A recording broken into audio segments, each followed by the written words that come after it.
नमस्कार, मैं संतोष गुलेरिया, प्रवक्ता हिंदी, डीएलएड द्वितीय वर्ष के लिए पाठ्य पुस्तक हिंदी शिक्षण इकाई 4 से मेरा विषय है हिंदी शिक्षण में मूल्यांकन, अर्थ, विधियाँ तथा अंक विभाजन। मूल्यांकन शब्द का अर्थ है मूल्य को आंकना। हिंदी शिक्षण में मूल्यांकन की प्रक्रियाएं इस तरह से हैं। सबसे पहले शिक्षण के उद्देश्य निर्धारित किए जाते हैं। नंबर 2, इन उद्देश्यों की प्राप्ति के लिए शिक्षार्थी को अधिगम अनुभव प्रदान किए जाते हैं। नंबर 3, विभिन्न तकनीकों एवं साधनों का प्रयोग करके यह पता लगाने का प्रयास किया जाता है कि शिक्षण कार्य द्वारा पहले से निर्धारित उद्देश्यों की प्राप्ति हुई है अथवा नहीं। जांचने की इस प्रक्रिया को ही हम मूल्यांकन कहते हैं। नंबर 4, मूल्यांकन के अंतर्गत पूर्व निर्धारित उद्देश्यों के द्वारा जो सफलता प्राप्त की गई है उसकी जांच करके शिक्षण प्रदान किया जाता है। नंबर 5, कुछ समय के बाद यह जांच की जाती है कि विद्यार्थियों ने क्या कुछ ग्रहण किया और क्या कुछ ग्रहण नहीं किया। हिंदी शिक्षण की तकनीकों तथा प्रणालियों का प्रयोग करने से विद्यार्थी के व्यवहार में कितना परिवर्तन हुआ। इसके बाद अब हम मूल्यांकन की विधियों के बारे में जानकारी प्राप्त करेंगे। हिंदी शिक्षण में शिक्षार्थी के मूल्यांकन के लिए वर्तमान में 5 विधियां प्रचलित हैं। नंबर 1, रचनात्मक मूल्यांकन विधि। शिक्षक कक्षा में शिक्षण व अनुदेशन की पाठ्य वस्तु को इकाइयों में बांटकर शिक्षण करता है और प्रत्येक इकाई का समाप्ति के पश्चात शिक्षार्थी के अर्जित ज्ञान का परीक्षण करता है। इस विधि में शिक्षार्थी की अधिगम कठिनाइयों को महत्व दिया जाता है। नंबर 2 है संकलित मूल्यांकन विधि। शिक्षार्थी रचनात्मक मूल्यांकन विधि के परीक्षणों को उत्तीर्ण कर लेने के बाद शिक्षक संकलित मूल्यांकन विधि का प्रयोग करते हुए शिक्षार्थी का पुनः परीक्षण करता है। इस विधि में शिक्षण की प्रभावशीलता का मूल्यांकन होता है। नंबर 3 है मानदंड संदर्भित परीक्षण विधि। सन 1960 में इस विधि की अवधारणा का जन्म हुआ, जिसका श्रेय स्टाग को जाता है, जिन्होंने परंपरागत परीक्षणों से अलग नई शैक्षिक परीक्षाओं का विकास किया जो मनोवैज्ञानिक तथा वैज्ञानिक सिद्धांतों पर आधारित है। उन्होंने शैक्षिक मापन क्षेत्र से परंपरागत परीक्षणों को शीघ्र हटाने व उनके स्थान पर नए प्रकार के परीक्षणों के प्रयोग करने पर बल दिया। नंबर 4 है मानक संदर्भ परीक्षण विधि। परंपरागत ढंग से जो प्रमाणिक निष्पादन परीक्षा तथा शिक्षक द्वारा निर्मित परीक्षण बनाए जाते हैं उन्हें मानक संदर्भित परीक्षा नॉर्म रिफरेंस टेस्ट कहा जाता है। इनमें पाठ्यक्रम संबंधित उपलब्धियों का मापन किया जाता है तथा शिक्षार्थी की उपलब्धि के स्तर का मूल्यांकन समूह में स्तरीकरण मानक रूप में किया जाता है। पाठ्यवैधता इन परीक्षणों की प्रमुख विशेषता होती है तथा परीक्षण में पूरे पाठ्यक्रम से संबंधित प्रश्न सम्मिलित किए जाते हैं। नंबर 5 है सतत एवं व्यापक मूल्यांकन। इस विधि में शिक्षार्थी के अर्जित ज्ञान के साथ साथ उसकी अभिरुचि गतिविधियों का मूल्यांकन किया जाता है। इसके अलावा हिंदी की विभिन्न विधाओं के आधार पर भी हम विद्यार्थी का मूल्यांकन कर सकते हैं। तो नंबर 1 है श्रवण कौशल का मूल्यांकन। साहित्य की विभिन्न विधाओं का शिक्षण करते समय अध्यापक संबंधित विषय वस्तु की चर्चा छात्रों के सामने करता है। छात्रों ने विषय वस्तु को ग्रहण किया या नहीं, इसके लिए पाठ का सार पूछकर, विषय वस्तु से संबंधित प्रश्न पूछकर छात्रों के श्रवण कौशल की जांच परख कर सकता है। नंबर 2 है मौखिक अभिव्यक्ति कौशल का मूल्यांकन।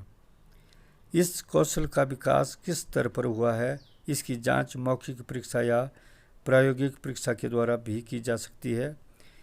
विभिन्न साहित्यिक कार्यक्रमों जैसे भाषण, कविता, पाठ, वाद विवाद प्रतियोगिता करवाकर छात्रों के मौखिक अभिव्यक्ति कौशल की जांच की जा सकती है। नंबर 3, कौशल उच्चारण कौशल का मूल्यांकन। पाठ्य पुस्तक का कोई परिच्छेद पढ़वाकर विषय वस्तु से संबंधित प्रश्न पूछकर शब्दों को श्याम पट पर लिखकर उनका उच्चारण करवाकर उच्चारण कौशल का मूल्यांकन किया जा सकता है। नंबर 4 है वाचन कौशल का मूल्यांकन। पुस्तक से कोई पाठ अनुच्छेद या पाठ का अंश पढ़ने के लिए कहा जाता है। छात्रों को पढ़ते समय उनकी गति, यति, उतार चढ़ाव, बलाघात, विराम का निरीक्षण कर वाचन कौशल के स्तर का मूल्यांकन किया जाता है। नंबर 5 है शब्द, सूक्ति, मुहावरे, लोकोक्तियों के ज्ञान का मूल्यांकन। साहित्य के विभिन्न विधाओं के शिक्षण द्वारा छात्रों को शब्दों, सूक्तियों, लोकोक्तियों का ज्ञान करवाकर उनके शब्द भंडार में वृद्धि की जाती है। विद्यार्थियों का शब्द भंडार कितना विकसित हुआ के मूल्यांकन के लिए शब्दार्थ है, पर्यायवाची, विपरीतार्थक शब्द, मुहावरे हैं, लोकोक्तियाँ हैं का अर्थ पूछकर शब्दावली के ज्ञान का मूल्यांकन किया जाता है। नंबर 6 है पाठ्य सामग्री के ज्ञान का मूल्यांकन। पाठ्य पुस्तकों के माध्यम से विद्यार्थियों को विभिन्न विषयों का ज्ञान दिया जाता है। उनके मूल्यांकन के लिए निबंधात्मक, वस्तुनिष्ठ एवं लघुतर परीक्षाओं का प्रयोग किया जाता है। नंबर 7 बौद्धिक शक्ति का मूल्यांकन। साहित्य के विभिन्न विधाओं में व्यक्त भाव, अनुभव, विचारों को छात्रों के समझने योग्य बनाना भाषा शिक्षण का प्रमुख उद्देश्य है। मौखिक रूप से प्रश्न पूछकर लिखित परीक्षा के द्वारा छात्रों की बौद्धिक शक्ति का मूल्यांकन किया जाता है। नंबर 8 व्याकरण ज्ञान का मूल्यांकन। बच्चे व्याकरण का कितना ज्ञान रखते हैं, व्याकरण की दृष्टि से शुद्ध भाषा का प्रयोग करते हैं या नहीं, इसकी जांच के लिए वस्तुनिष्ठ परीक्षा का प्रयोग किया जाता है। नंबर 9 सृजनात्मक योग्यता का मूल्यांकन। निबंध, कहानी, पत्र आदि की रचना के द्वारा किसी कहानी का सार लिखवाकर कहानी, नायक आदि के पात्रों का चरित्र चित्रण एवं उद्देश्य लिखवाकर छात्रों की सृजनात्मक योग्यता का मूल्यांकन किया जाता है। नंबर 10 समीक्षात्मक योग्यताओं का मूल्यांकन।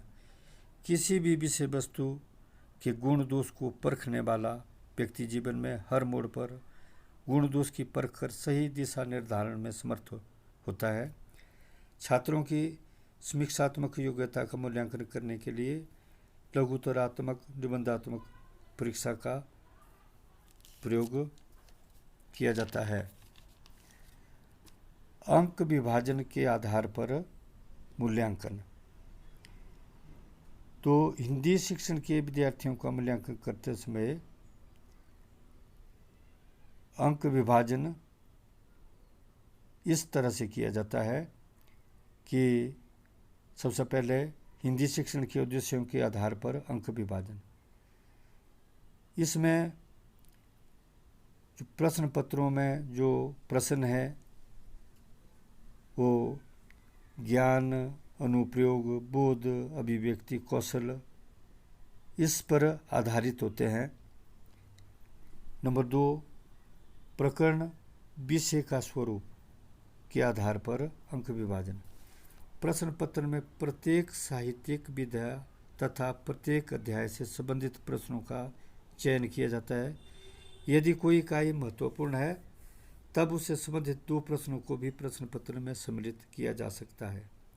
नंबर 3 है प्रश्नों के आधार पर अंक विभाजन। अब हम सभी जानते हैं कि शिक्षार्थी समान रूप से बौद्धिक क्षमता का विकास नहीं कर पाते हैं। कुछ छात्र मेधावी होते हैं, कुछ सामान्य होते हैं, कुछ कमज़ोर होते हैं। तो उनके लिए जो प्रश्न पत्र है उसमें प्रश्न कुछ ऐसे भी होने चाहिए जिनका उत्तर देने के लिए कम समय लगे, कुछ प्रश्न ऐसे होने चाहिए जिसमें अधिक समय लगे, कुछ प्रश्न ऐसे होने चाहिए जिनका उत्तर सामान्य स्तर का विद्यार्थी भी दे सके, क्योंकि जो परीक्षा के लिए समय सीमा निर्धारित होती है। नंबर और इसके साथ ही प्रश्न पत्र में पाठ्यक्रम की अधिक से अधिक इकाइयों को प्रश्नों का समावेश का प्रयास किया जाता है।